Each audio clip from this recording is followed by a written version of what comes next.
Sorry lecture 6 chapter 14 to 17 आज हम cover करेंगे। 14, 15, 16 और 17 chapter farewell to arms novel का हम कवर कर रहे हैं आज। इनके मेन इवेंट्स को देखते हैं, फिर उनकी इंटरप्रिटेशन की तरफ जाएंगे। चैप्टर 14 में क्या है? In the morning Miss Gage shows Henry the vermouth bottle that she found under his bed. आपको याद होगा पिछले इंसिडेंट्स में कि हेनरी को एक ब्लास्ट होने की वजह से उनके पाँव टखने में काफ़ी चोट आ चुकी है, हैवीली वुंडेड हैं, हॉस्पिटलाइज हैं और उनको मिलान हॉस्पिटल में भेज दिया गया था, जहाँ पे उन्होंने लास्ट चैप्टर के अंदर जो है अल्कोहल है वो वहाँ नहीं पीने दी जा रही थी, तो उन्होंने स्मगल्ड कर ली थी, चोरी छुपे मंगवा रही थी। और now miss garage shows Henry को बताती है, मिस गैरेज जो नर्स है, बॉटल ऑफ वर्माउथ जो है that she found under his bed. He fears that she will get him into the trouble, but instead she wonders why he did not ask her to join him for a drink.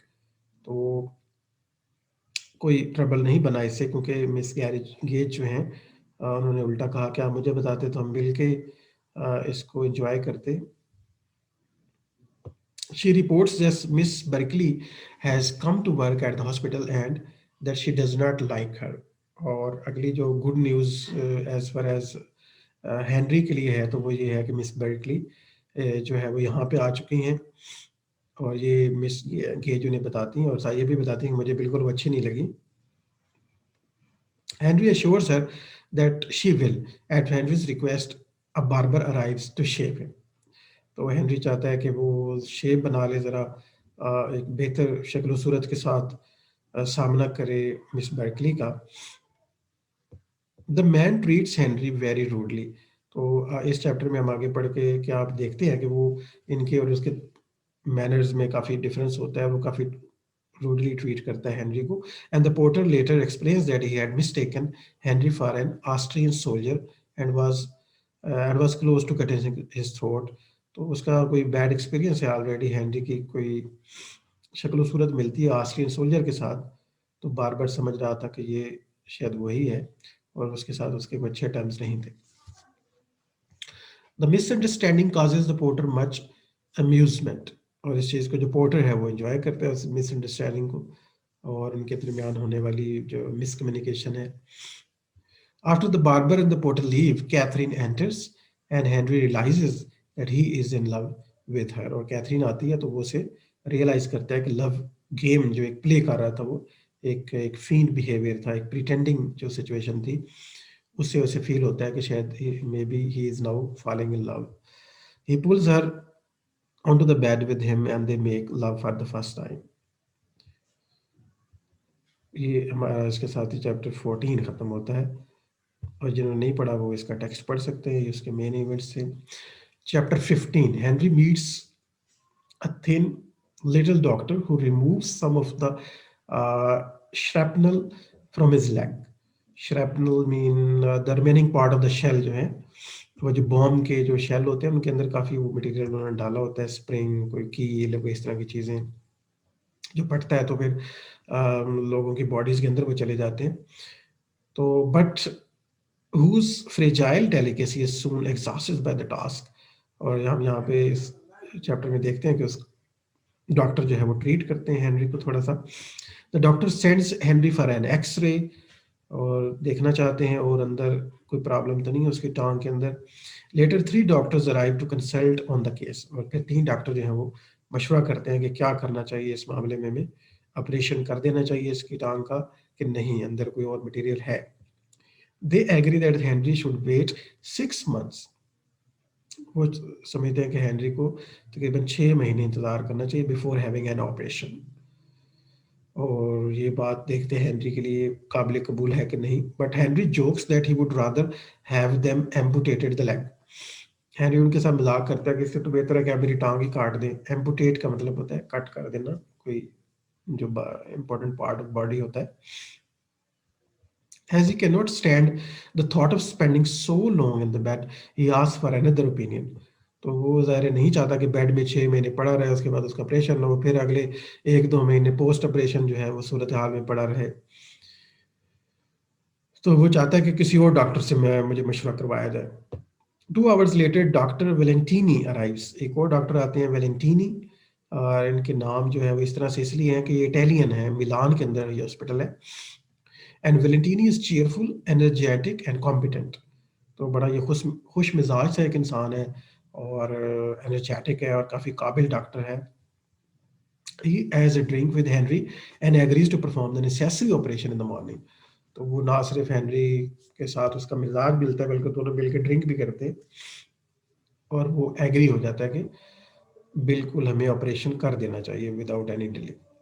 Chapter 16 में चलते हैं कि क्या वेट हुए सन।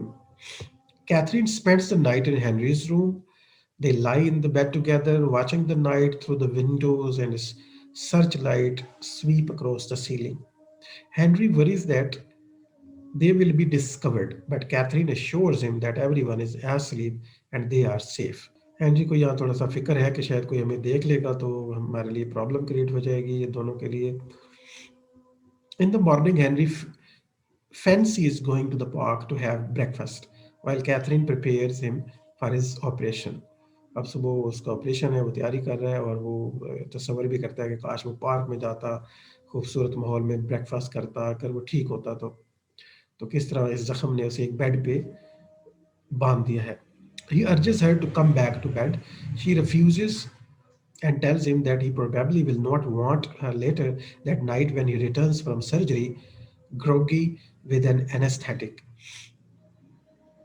तो उसे ये भी बताती है कि तुम्हें एनेस्थीसिया दिया जाएगा, तुम्हें बेहोश करने की कुछ मेडिसिन खिलाई जाएंगी, पिलाई जाएंगी, लगाई जाएंगी, तो ज़रा उनका भी आपने ख्याल रखना है। She warns him that such drugs tend to make patients chatty and begs him not to brag about their affairs. और उसे बताती हैं कि ये जो इस तरह की जो मेडिसिन होती है ना, इससे माइंड बहुत ज़्यादा स्टिमुलेट हो जाता है समटाइम। जब उनका असर खत्म होता है तो रिएक्शन आता है जिसमें बंदा बहुत चैटी हो जाता है, बहुत बातें करता है, और उसे डर था कि ये बातों बातों में ये कहीं सबको ना बता दे हमारे अफेयर के बारे में। तो उसे वार्न करती है कि ध्यान करना, मेडिसिन का असर आएगा तो कंट्रोल करना खुद को। They discuss their affair and Catherine asks him how many women he has slept with. He answers none, and though she knows he is lying, she is pleased. तो यहाँ पे ये बात होती है, लेकिन उसके झूठ पे भी वो खुश है, उसे पता है कि वो झूठ बोल रहा है, क्योंकि this they both are playing actually. 17 chapter की तरफ आते हैं। आफ्टर द ऑपरेशन, ऑपरेशन हो गया जी, अब क्या हुआ, हेनरी ग्रोस वेरी सिक, काफ़ी बीमार है, तबीयत उसकी अपसेट है मेडिसिन ऑपरेशन की वजह से। As he recovers 3 other patients come to the hospital, और जब वो देखता है कि उसके इर्द गिर्द 3 और जो है वो पेशेंट आते हैं। अ boy from Georgia with malaria, एक लड़के को मलेरिया हुआ है। ये भी बहुत आम ऐसी प्रॉब्लम है, जब जंगलों में आप रहते हैं जंग के दौरान तो मलेरिया मच्छर काटता है, फिर मलेरिया होता है। A boy from the New York and malaria and the jaundice, और एक और लड़का है उसे मलेरिया और जॉइंडस है। And a boy who tried to unscrew the fuse cap from an explosive shell for a souvenir. और एक और लड़का आता जो जख्मी है, और उसने क्या किया था कि वो एक्सप्लोसिव जो शेल है, उससे कुछ चीज़ें निकालने की कोशिश की ताकि वो सोवेनियर के तौर पे अपने पास रख सके कि वो जंग में उसने ये काम किया था, लेकिन वो उल्टा उसको नुकसान हो गया, वुंडेड हो गया वो। तो पता चला कि बॉम्ब खेलने वाली चीज़ें नहीं है। Henry develops an appreciation for Helen Ferguson who helps him pass notes to Catherine while she is on duty. और इस हालत में भी हेलेन फर्गसन जो है ना, वो भी उसे मिलती है वहाँ पे, जो नर्स हैं, और उनके ज़रिए से वो कैथरीन जो कि कहीं और ड्यूटी कर रही हैं या ड्यूटी के दौरान उनसे मिल नहीं सकती, तो वो गो बिटवीन का काम करती हैं। He ask if she will come to their wedding. He asks if she will come to the wedding, and Helen responds that she doubt that they will get married. वो कहती है कि मुझे तो कोई यकीन नहीं है कि ऐसी ऐसी जो लव स्टोरीज होती हैं उनकी कोई शादी भी होती है। Worried for her friend's death, Helen convinces Henry that Catherine should have a few nights off. तो हेलन बताती है हेनरी को कि कैथरीन के कुछ दोस्त की डेथ हो गई है, तो उस वजह से वो कुछ फ्यू नाइट्स जो है ना उसने ऑफ लिया है, शी इज अपसेट इमोशनली, तो वो नहीं आएगी कुछ दिन। Henry speaks frankly to Miss Gage about getting Catherine some time to rest. Catherine returns to Henry after 3 days and they enjoy a passionate reunion. तो 3 दिनों के बाद वो आके दोबारा इसकी मुलाकात होती है हेनरी के साथ। तो ये चैप्टर 17 है, यहाँ तक ये इंसिडेंट्स थे। अब हम जाएंगे इनके एनालिसिस की तरफ कि आखिर इनका मतलब क्या है, और बस ये पढ़ के फिर आज ये आपका लेक्चर यहीं ख़त्म कर देंगे। सो थोड़ा सा आप मेरे साथ हो रहे हैं, फ्राइडे है तो फ्राइडे प्रेयर का भी हमारे जहन में होती हैं चीज़ें, तो उस हवाले से हम इसको विदाउट एनी ब्रेक जो है वो आगे चलाते हैं। तो analysis of the chapter 14 to 17। Just as the officer's early interaction with the priest established the novel's sympathies towards strong, virile type of the male behavior, a number of the peripheral characters who appear in the book to strengthen this sentiment. तो शुरू में एक जो priest के साथ होने वाली जो इंटरेक्शन है, नॉवल का जो एक खास एक टेम्पो सेट हुआ मेल टू मेल रिलेशनशिप के हवाले से कि जो सिंपैथेटिक रिलेशनशिप है उसको जो है वो आथर जो है वो सेलिब्रेट करता है, उस आइडिया और वो जो सेंटिमेंट है उसको स्ट्रेंथन करता है। यहाँ पे Hemingway describes the doctor who begins to diagnose Henry's injuries as a thin quiet little man who seemed disturbed by the war. ये पहले डॉक्टर आता है जो उसको जो श्रैपनल्स निकालता है उसके वूंड का जायजा लेता है, तो उसको डिस्क्राइब करता है as a little man who has seemed disturbed by the war, and while Henry himself is basically disturbed, लोग उसलिए उसको डिस्टर्ब नजर आते हैं। If not sickened by the war, he maintains a competence and self-assurance that set him apart from men like the doctor, who needs to consult a team of his colleagues. This doctor's character stands in sharp contrast to Dr. Valentini, a gregarious but competent surgeon who drinks hard and wears his sexual appetite on his sleeves. तो पहले जो doctor का group है और उनके साथ अगर वैलेंटिनी को कंपेयर किया जाए तो हमें पता चलता है कि इसका जो रवैया है वो बिल्कुल हेनरी से काफ़ी क्लोज है। उसी की तरह वो ड्रिंक भी करता है, सेक्सुअल एपिटाइट को भी नहीं छुपाता, और वार से जो है वो एस्केप लेता है डिफरेंट मेथड से। So Valentini's presence contributes to the novel's celebration of the particular kind of the manhood. So Valentini जो है उसके साथ इसकी बन इसलिए जाती है और फिर उसके रवैये से हम देखते हैं कि ऑथर इस आइडिया को और आगे लेके जाता है, contributes the novel's celebration of particular kind of manhood जो है, a fraternal bonds supported by a love of wine and women and by display of the reckless boldness। तो ये जो मेल के दरमियान एक खुशगवार ताल्लुक है where they sit together and they talk about the women and the love and the wine, they drink together. So this thing display and their reckless behavior and the boldness they share with each other. So this attitude is celebrated by the author. तो वो जो दूसरा attitude है ना जो वार है वो भी तो मेल और मेल के दरमियान ही हो रही है, फीमेल तो वार में नहीं पार्टिसिपेट कर रही। तो that is a hate based on hatred, that is based on us and others division, and और क्या है कि हम किल करेंगे मारेंगे एक दूसरे को, उस बिहेवियर को नफरत को कंडेम करता है था। whether they happen on the battlefield or in the bedroom or on the operating table, कहीं पे भी ये वो इसी बिहेवियर को सपोर्ट करता है था। Henry conforms to this type of masculine ideal by rushing boldly into the passionate affair with Catherine. When she appears in his room, he is struck by her beauty and declares the depth of his love for her in a single sentence. जब वो आती है उसको मिलने के लिए तो उसको देखते साथ ही जो एक सिंगल सेंटेंस में जो वो एक्सप्रेस करता है, everything turned over inside of me, तो वो कहता है उसको। Henry's exchange with Catherine in chapter 16 is incredibly powerful and suggestive. As they volley simple questions back and forth and asking whom the other has loved and made love to, the line between game playing and the true passion begin to blur. तो यहाँ पे उनके जो love को हम देख रहे थे को as a game they are playing like that.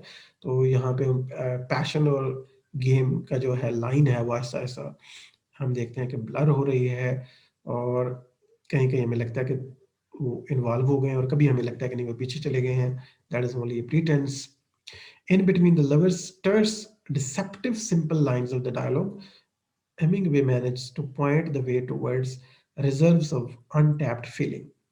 Both Henry and the Catherine feel more than they say or can say.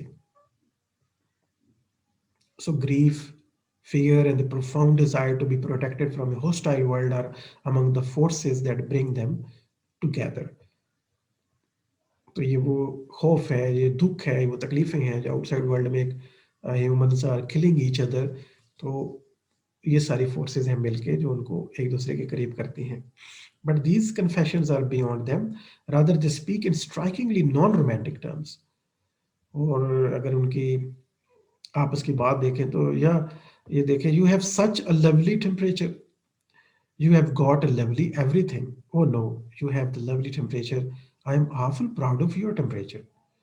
So इस तरह के लव एक्सप्रेशन तो हमने शायद कभी नहीं सुने और देखे होंगे। Such conversations might strike the reader as silly, indulgent imitation of the way lovers speak to each other. So हमें ऐसे लगता है जैसे they are just imitating how the lover talks, और लेकिन वो वर्ड्स जो हैं वो बिल्कुल ही मीनिंगलेस हैं, ऐसा कुछ स्ट्रेट अवे कुछ इजहार नहीं है मोहब्बत का यहाँ पे। So Hemingway, however, rescued these lines from saccharine sentimentality by establishing a complex psychological motivation for them. तो saccharine असल में ये मीठे से लिया गया वर्ड। सैकरीन जो है वो एक सैकरीन को आप जानते होंगे, वो डाली जाती है, मीठा एक होता है सैकरीन। सो दिस सैकराइन सेंटिमेंटालिटी जो है by establishing a complex psychological motivation for them. For Henry and the Catherine, such foolishly romantic lines offer a respite for their war-torn world. Basically हम देखते हैं कि ये एक स्केप है, this is just a respite from the war, the thoughts of the war, the thoughts of the killing, the thoughts of the patient and wounds. तो इन चीज़ों की एक से दोनों जो है वो सोच से बाहर आना चाहते हैं। The frivolity and the banality of their dialogue gauge their desire to escape the horror of the war. So escape of the horror of the war का ये भी एक टेक्निक थी। Interestingly, in addition to being innovative, Hemingway's suggestive style and the writing served a very practical purpose. The standards of the decency in 1929 America would have barred a more explicit version of the Farewell to Arms from appearing in print. अब यहाँ पे हमें ये पता चलता है कि Hemingway ने ज़्यादा सजेस्टिव जो है वो तरीका इस्तेमाल किया है एक्सप्रेशन ऑफ लव के हवाले से, या फिजिकल यूनियन के हवाले से, या सेक्सुअल जो है वो एपिटाइट के हवाले से। तो ये सजेस्टिव वे की एक वजह ये भी थी कि 1929 के अंदर जो अमेरिका में नॉवल पब्लिश हो रहे थे तो उसमें ओपन जो है वो इस तरह की बातें लिखने की इजाज़त नहीं देती था मुआशरा। शायद आज वहाँ पब्लिश हो सकता है ऐसा नावल, लेकिन उस टाइम पे काफ़ी स्ट्रिक्ट एटमॉस्फेयर था 1929 के अंदर। अगर उसने ज़्यादा इसको ओपन लिखा तो उसके लिए पब्लिशिंग का इशू बन सकता था। Hence, Hemingway hints at Henry and the Catherine's first sexual encounter, demanding that his readers read between the lines. So, Hemingway यहाँ पे उम्मीद ये करते हैं कि वो कम लिखेगा लेकिन सजेस्टिव होगा, जिससे रीडर अपनी इमेजिनेशन से जो वो नहीं कह पा रहा उसे समझ जाएंगे। Even though such scenes have spared puritanical readers explicit details, the novel was plagued by the charges of indecency. उसके बावजूद कहा जाता है कि इस नावल पे जो प्योरिटेनिकल रीडर्स हैं, ये प्योरिटन से है, जो बड़े स्ट्रिक्ट होते हैं, मॉरल वैल्यूज में बहुत स्ट्रिक्ट होते हैं, उन्होंने फिर भी चार्ज ऑफ इनडिसेंसी लगा दिया इसके ऊपर कि इनडिसेंट डिस्क्रिप्शंस हैं इसके अंदर बहुत ज़्यादा। तो ये आपका लेक्चर 6 था, बहुत आसान सा। हमने 4 जो है वो कवर किए हैं चैप्टर्स, और इनमें मेन इवेंट्स उनके ऊपर जो थोड़े से जो मीनिंग निकल सकते थे वो हमने इसकी इंटरप्रिटेशन को डिस्कस किया, और फिर सबसे अहम पॉइंट जो है